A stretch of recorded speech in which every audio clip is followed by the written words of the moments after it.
Good morning दोस्तों, एक बार फिर हम हाजिर हैं चाय पर चर्चा पर आज हम बात करेंगे रिगार्डिंग टू द इन्वेस्टमेंट में हम तीन सेक्टर लेंगे। आज प्रॉपर्टी लेंगे, गोल्ड लेंगे और आपका इक्विटी लेंगे। तो सबसे पहले प्रॉपर्टी में एक हमारे पास बड़ी प्यारी सी क्यूरी है और काफी अच्छे सवाल हैं, तो उनको ले लेता हूं क्योंकि संडे के दिन कई सारा हो जाता है तो कवर नहीं हो पाता है, तो इसलिए इस हफ्ते में काफी सारी क्यूरीज को कवर कर रहा हूं। ठीक है ना। ये आरटी सर हैं, इन्होंने एक तो पहले बड़ा प्यारा सा थैंक्स भेजा है, उसके लिए उनको बहुत बहुत धन्यवाद। अगला इन्होंने क्या किया, मैंने 2008 में एक घर लिया था 15 लाख रुपीज में, आज उस घर की वैल्यू 1 करोड़ है।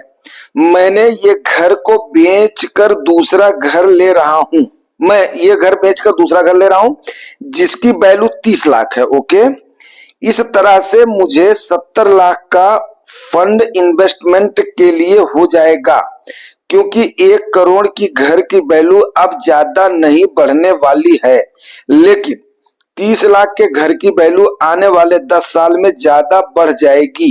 1 करोड़ वाले घर का मेंटेनेंस भी बहुत आ रहा है। लोग बोलते हैं कि घर इन्वेस्टमेंट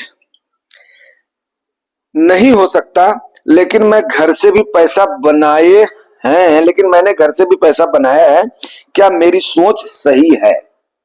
ठीक है,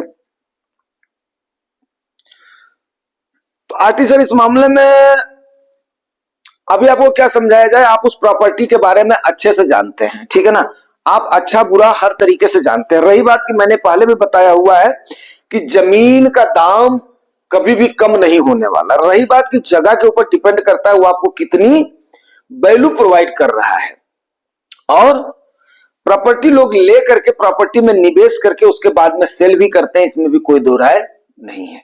लेकिन अब रही बात कि आपने उतने की प्रॉपर्टी लिया था, उतना आपने गेन किया है, उतने का आप फिर ले रहे हैं, तो आपकी जो लागत थी वो लागत उस समय थी। एक तो आप उस लागत को निकालिए, दूसरा आप ये निकालिए कि जो दूसरी जगह पर आप इन्वेस्ट कर रहे हैं उसमें भी आपकी लागत लग रही है, तो ये दो चीजें हो गई।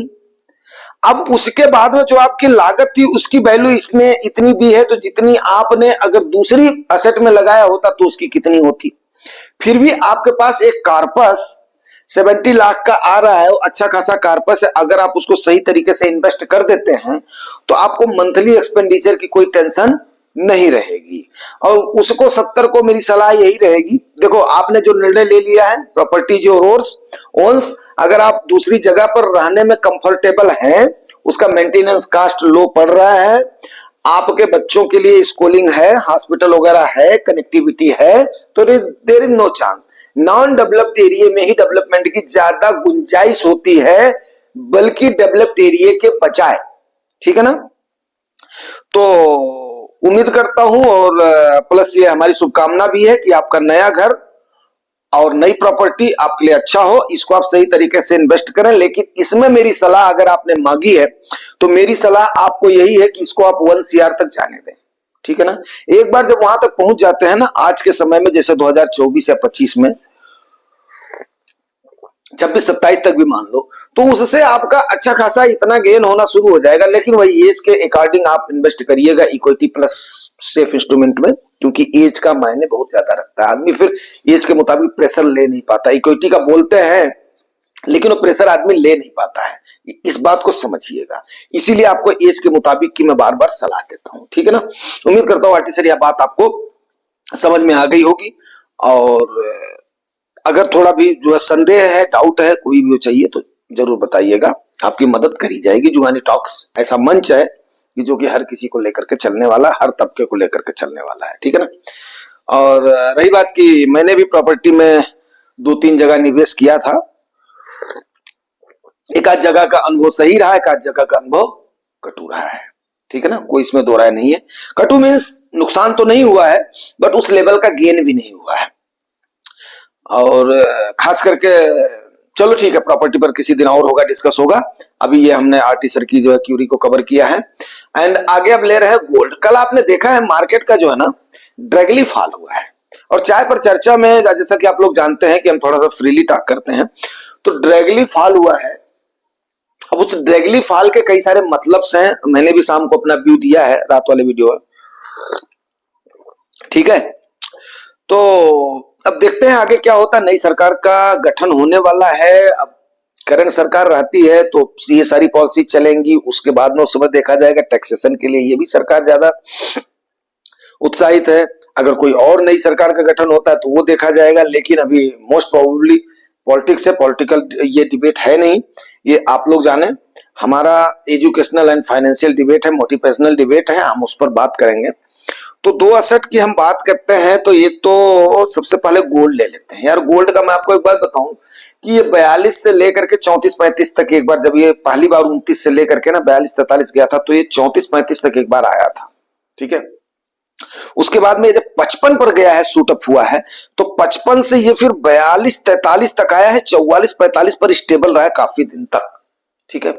तो मेरा ऐसा मानना है, पता नहीं क्यों, कि गोल्ड जो 75 तक गया है, अब मैं सिंडियोज की बात नहीं कर रहा हूं, किसी और की नहीं कर रहा हूं, क्योंकि एक बार में जो हिस्ट्री हमने चेक किया, ये हमें याद आता है, एक बार में गोल्ड कभी भी ऊपर डायरेक्ट नहीं गया है, मौका पक्का देता है, नीचे आता है इक्विटी के जैसे। तो अगर ये 64-65 पर एक बार ये भी आएगा और 75 के हिसाब से जैसे कल गिर रही है ना, तो मुझे लग रहा है 64-65 पर ये भी आएगी, क्योंकि 55 के पीक को टच करके और उसके बाद में सीधे 44-45 क्या 42 तक, 41-42, 41.5 तक, 41.5, यस 41.5 तक आपकी इक्विटी भी आई है। तो मैं ये तो नहीं बोल रहा हूं कि 62-63 या 61 पर आ जाएगी, बट 64-65 तो मान करके चलो। किसी भी सिनेरियो में इतना परसेंट, जो सेंसेक्स में बात कर रहा हूं, ठीक है ना, कभी निफ्टी ले लेते हैं, कभी सेंसेक्स ले लेते हैं, तो पैमाना दोनों वही सेम ही है। तो और उसी के इर्द गिर्द सारे पैमाने घूमते हैं। तो अगर यहां पर आ जाती है ना, तो हमने पूरी ताकत झोंक देनी है, क्योंकि आप खुद सोचो कि अगर उस समय जब 32-33, 34-35 पर आया था, या 42-43 पर आया था, चाहे गोल्ड चाहे ये जो है, अगर उस समय हमने लिया होता, क्योंकि तब क्या होता था कि थोड़ा सा लंबे समय तक सीन चलता था। अभी क्या है, बड़े 60 समय तक सीन चलता है, फिर उसके बाद में हो गया ये 2020 का मैच आया, आजकल ये भी हो गया, टेस्ट मैच नहीं रहा है। इसका मैं देख रहा हूं कि गोल्ड और इसका इक्विटी का ना, ये साल 2 साल से सीनरियो चेंज हो रहा है। प्री कोविड का अगर सीन देखो तो उस समय कुछ सीन और था, आज के टाइम पर बिल्कुल आप लोगों को कैसा लगता है जरूर बताइएगा। आज के टाइम का सीन कुछ और है। तो जैसे जैसे जब फॉल होता है, अब बिग फॉल कब आएगा, बिग फॉल कितने का आएगा, मेजर क्रैश जिसको बोलते हैं, ना आए तभी अच्छा है। तो अब इसको इस प्रकार से लेकर के चलते हैं कि अगर उस लेवल पे आता है तो जाहिर सी बात है, चाहे वो डायरेक्ट शेयर का इन्वेस्टमेंट हो, चाहे म्यूचुअल फंड का इन्वेस्टमेंट हो, ठीक है। अब डायरेक्ट शेयर का मेरा कोई खास एक्सपीरियंस नहीं है, मैं सत्य बताऊं तो मैंने एक सिंगल शेयर नहीं खरीदा है। क्यों? क्योंकि मेरी हिम्मत नहीं हुई है। म्यूचुअल फंड का मैं मारती इसलिए रहा हूं कि मैंने कई सारे एक्सपेरिमेंट कर डाले हैं, कई सारे ये करके, इसीलिए तो मैं बोलता हूं आप कम से कम 2-3 साल तक ना खुद एक्सपीरियंस करो। जो आपको बताया जाता है जुगाई टॉक्स पर, बड़ा जो है बड़ा फेयर मंच है यार, बड़ी जो है बड़ी फेयर और वाजिब सलाह दी जाती है। तो म्यूचुअल फंड का जो फॉल है ना, शेयर के मामले में मैं औरों से सुन करके सीखता हूं, और उसमें जब मैंने ये देखा है कि यार 99% लोग उसमें गंवा देते हैं, तो मैं बोला यार मैं तो महाबेवकूफ मतलब एक्साइट हो जाता हूं, उतावला हो जाता हूं, कई सारे एंगल्स को सोच समझ नहीं पाऊंगा, फिर जोश में होश खो दूंगा, बात समझ रहे हैं। तो उस टाइप की भावना है हमारे यहां पर। जैसे मान लिया ना, जब गांव में रहते थे, तो मान लिया जैसे कोई आकस्मिक किसी को जरूरत पड़ती थी, तो बोलते गुहार लागो तेजी से।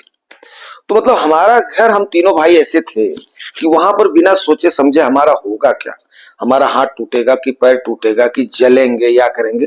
और खास करके 2-3 क्रैश में होता था, या तो आग लग जाती, तो सब बहुत ज्यादा आग लगती थी, चांद चप्पर होते थे जब हम गांव में रहते थे। एक तो वो जो है सिचुएशन आती थी, या किसी विकट परिस्थिति में मतलब कहीं पर गाय वगैरह किसी अपना कुएं वगैरह में गिर गई, या कहीं कुछ ऐसी सीन हो गई, तो या किसी को और कोई मेजर मतलब जो है कोई बीमारी वगैरह हो गई, तो उस टाइप से तो उस समय मतलब भरपूर जितनी हमारी सामर्थ्य होती थी, शारीरिक रूप से मदद तो करते करते थे जो हमारी सामर्थ्य थी, और प्लस हमारी जेब में जितना होता था ना वो भी देख लेते थे, किस काम के लिए वो नहीं देखते थे, आएगा हमारा वापस आएगा कि नहीं देखते थे, वो भी नहीं देखते थे। तो ये एक्चुअली हमारा खानदानी स्वभाव है, इसको हम चेंज तो कर नहीं सकते हैं, ठीक है ना, वो हमारे ब्लड में है। बाहर निकले तो आज भी मतलब जो है कई बार क्या होता है कि कुछ सही लोगों की मदद हो जाती है, और कुछ लोग देखते हैं सीधा है शरीफ है, तो चालाक लोग होते हैं वो थोड़ा सा नाजायज फायदा भी उठा देते हैं। तो एक आध बार उस टाइप का झटका लगा, तो अभी क्या है कि उतनी ही मदद करते हैं किसी भी उसकी जो अनजान है, या जो लगता है कि चालबाज, मदद आज भी करते हैं, बट उतनी करते हैं जिससे कि हमारे ऊपर फर्क ना पड़े, ठीक है ना। ज्यादा मदद के लिए ठोक बजा करके करते हैं, तो परमात्मा ने उस लायक किया हुआ है कि थोड़ा बहुत जरूर हो जाता है, नसीब हो जाता है करने का, ठीक है ना। इंसान इंसानियत के काम आता है, पहली चीज। दूसरी सबसे बड़ी चीज क्या है कि ऐसे ही सेम हाल गोल्ड का और सेम हाल इक्विटी का है, दोनों एक बार जिस पीक पर हो गया उसी पीक पर हो जाता है। आप लोग देख लीजिएगा, रिकॉर्ड देख लीजिएगा आप लोग, ठीक है ना, बेशक कुछ समय के बाद में एक दूसरे का पीछा करें, तो ये लोग आंख मिचोली दोनों करते करते हैं, ठीक है ना। और रही बात की जो आरटी सर का, मैं एक चीज मैं बताना उस समय भूल गया था, आरटी सर मैं आपको फिर एड्रेस करना चाहूंगा। तो प्रॉपर्टी की सबसे बड़ी बात क्या है, इक्विटी में अगर आपने लिया है तो आप one of the best format कर रहे हैं, और मेरी सलाह यही होगी कि म्यूचुअल फंड में ज्यादा जाना, क्योंकि उसमें रिस्क आपका काफी सारा डाइवर्सिफाई हो जाता है, और वो अपना मिटिगेट भी हो जाता है। दूसरी चीज म्यूचुअल फंड का जो मेरे को सबसे अच्छा ये लगता है कि जैसे मान लिया सपोज करो आपको किसी चीज की जरूरत है, अगर आप एटीएच पर पहुंचे हो तो आप उस खर्चे के लिए पार्शियल विड्रॉल कर सकते हो। फिजिकल फॉर्म में आपने गोल्ड ले लिया तो आप उसको भी नहीं बेच सकते हो, ऐसे भी आपने गोल्ड लिया तो पार्शियल आप गोल्ड जो है डिजिटल भी ले लिया तो पार्शियल आप बेच नहीं सकते हो। प्रॉपर्टी भी आप उसका एक टुकड़ा 100 ग्राम 50 ग्राम इस टाइप का बेच नहीं सकते हो। इसमें क्या है, सपोज करो आपके पास किसी भी एक फंड में 1 लाख 2 लाख 5 लाख बन गया है, उसमें से आपको 10-20 हजार की भी जरूरत है ना, आपने देखा ये यार अच्छा खासा गेन है, ठीक है कर लेता हूं, तो मैं इससे ले लूं, क्यों मैं नहीं लूंगा, उसके बाद में ठीक है। तो आपने क्या किया, पार्शियल उतना अमाउंट डाल दिया, आपका हेडेक खत्म हो गया, फंड मैनेजर के हेडेक में हो गया, तीसरे दिन आपका पैसा आपके अकाउंट में आ गया। एंजॉय करिए या अपने उस खर्चे को चला लीजिए, ठीक है। अरे मैं आपको एक बात बताऊं, कई बार तो ऐसा हुआ है कि मैंने बैंक वाले को एमओडी को छोड़ दिया है, क्यों, क्योंकि बैंक वाले उस पर सीधे लगा देते हैं, पेनल्टी लगा देते हैं। उन्होंने अगर मान लिया 6% पर फिक्स किया हुआ है, आपने उसको कर दिया तो वो सीधे उस पर पेनल्टी भी लगा देते हैं आपको, जो उसकी आपकी एमओडी को ब्रेक करते हैं। उसके बाद में वो क्या करते हैं, आपका उसका जनरल इंटरेस्ट कर देते हैं। तो मैं उसको, जैसे मेरा पूरा होने वाला है तो मैं उसको छोड़ देता हूं, फिर छोड़ करके यार कौन देता रहे उनको, और प्लस उसके बाद में फिर टीडीएस काट लेते हैं, तो टीडीएस काट लिया, पेनल्टी लगा दिया और कर दिया, तो हमें मिला क्या, हमें तो उससे भी कम मिल गया जो सेविंग से कम होता है। तो मैंने कई बार, जैसे मान लिया किसी ने बोला भैया थोड़ा इमरजेंसी में चाहिए था, तो मैंने क्या किया, एटीएच पर है कोई फर्क नहीं पड़ता यार, फिर निकाल लिया। फिर खुदा न खास्ता अगली बार जब वो मेरी एमओडी मैच्योर हुई, या वो जो है ना मैच्योर हुई, तो उसके बाद में उस समय अगर गिरावट हुई तो मैं उससे ज्यादा का मैं बाई कर लेता हूं। तो सपोज करो मैं वो चीज करता हूं, मैं आपको एक बात बताऊं कि सपोज करो जैसे मेरा वहां पर नुकसान नहीं हुआ, अगर मैंने 10,000 का रिडीम कर लिया है और मेरा लॉन्ग टेन्योर का गोल है, तो आप बोलोगे कि गोल आपका नहीं होगा, तो मैं उसमें 10 के बजाय फिर उससे सस्ते रेट में जैसे मेरे को मिलता है ना 11 का बाई करता हूं, या कभी कभी तो 14-15 का बाई कर देता हूं। या मान लिया मैंने अगर लार्ज कैप से रिडीम कर लिया तो मैं मिड कैप या उसमें चला जाता हूं जिस फंड का परफॉर्मेंस थोड़ा सा वीक हो रहा होता है उस समय, वहां पर जो है फिर बाइंग करता हूं। तो वो मेरा क्या होता है, पोर्टफोलियो के बैलेंसिंग हो जाती है, चर्निंग भी हो जाती है, और उसके बाद में उसका अच्छा खासा मान करके चलो कि अगर कोई 20-21% तकरीबन फंड मान करके चलो, मेरा एक लार्ज कैप खाली 15-16 इस समय दे रहा है, बाकी पूरे मेरे 20 एंड अबव ही दे रहे हैं, 22, 23, 24, और वो कैटेगरी एवरेज अगर 20 दे रहा है, बाकी अगर वो जा रहे हैं, तो मेरा, मैं उससे अगर कंपेयर करता हूं तो मेरे इसी वजह से कभी सस्ते में बाई, कभी उसकी वजह से 1-2% मेरा ज्यादा ही दिखता है रिटर्न। मैंने अपने दोस्तों से भी जब उस चीज को कंपेयर किया है जिनका हमारा सेम फंड है, तो मेरे वाले में XIRR ज्यादा ही दिखाता है। क्यों दिखाता है? क्योंकि थोड़ा सा क्या है कि आप लोगों को बताने के बाद में मैं फिर उस पर बहुत ही क्यूरियस रहता हूं। पहली ये होती है, और दूसरी चीज क्या होती है, आप लोगों से बातचीत करने के बाद में ना मैं अपने काम से काम रखता हूं, क्योंकि सारा का सारा मैं कोशिश करता हूं कि यस आप लोगों को नॉलेज उधेड़ा जाए और फालतू का किसी को उड़ेला जाए, मतलब, और फालतू का किसी से आर्गुमेंट ना हो। आर्गुमेंट से भी एक तो बच जाते हैं, हमें अपने काम से काम होता है, गए अपना काम किए, अपने परिवार से बातचीत किए, अपना जो भी हमारा काम है उसको किए, फिर उसके बाद में आप लोगों के साथ ना जो है नॉलेज शेयर करना है, ये हो गया। तो ये सारी चीजें मायने रखती हैं, ऐसी बात नहीं है आपकी। और आप लोगों से मतलब धीरे धीरे धीरे क्या होता है कि मतलब जो है परिवार भी मतलब 2-2 4-4 करके बढ़ता ही जा रहा है, बढ़ता ही जा रहा है, तो जिम्मेदारी भी बढ़ती जा रही है। ठीक है, तो ये हो गया आपका गोल्ड हो गया। अगर आता है नीचे या इक्विटी आती है नीचे तो पक्का उस समय संकोच नहीं करना है, ठीक है ना, बाई पक्का करना है। और इसकी चाल को समझना है, मेन बात क्या है, चाल को हमने समझना है। और पर्टिकुलर शेयर का पक्का मैंने बता दिया यार, मैं इसीलिए अप्रोच करता हूं, कितना भी कोई किसी को जाने तो लास्ट में ऑन एवरेज सभी वहीं पर ही आ जाएंगे पक्का। अब किसी ने एक सेलेक्ट कर लिया वो अपवाद हो जाएगा, लेकिन बहुत सारे एग्जांपल ऐसे हैं जिन्होंने बहुत सारा गंवाया भी है, समझ रहे हैं। तो हमने गंवाना कुछ भी नहीं है। अगर आप जुगानी टॉक्स के परिवार हो तो ये प्रण करो कि हमने गंवाना कुछ भी नहीं है, हमने उसी स्ट्रैटेजी पर चलना है जिस स्ट्रैटेजी पर आपको आज तक मैं चला हूं, मेरा सिंगल पेन्नी का नुकसान नहीं हुआ है। ठीक है, सिंगल पेन्नी का नुकसान नहीं हुआ है सिवाय फायदे के, क्योंकि म्यूचुअल फंड में कोई सवाल ही नहीं नुकसान होने का। हाँ, थोड़ा सा क्या है, अगर गिरावट में आपको लाल रंग दिख रहा है तो थोड़ा सा पेन होगा, तो पेन होगा तभी जाकर के गेन होगा, ठीक है ना। इसी के साथ मैं अपनी वाणी को विराम देता हूं, फिर मिलेंगे किसी नेक्स्ट उसमें जो है सेशन में और टॉपिक पर। उम्मीद करता हूं जानकारी आपको लाभप्रद लगेगी। अगर आपको आपका लाभ होता है तो ये मेरा सौभाग्य होगा।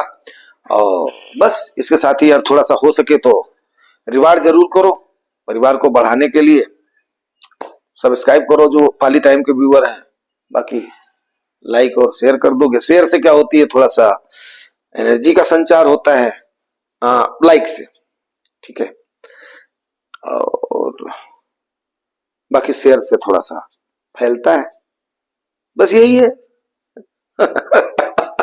नहीं मर्जी तो आपके ऊपर डिपेंड करता है। चलिए, शुक्रिया।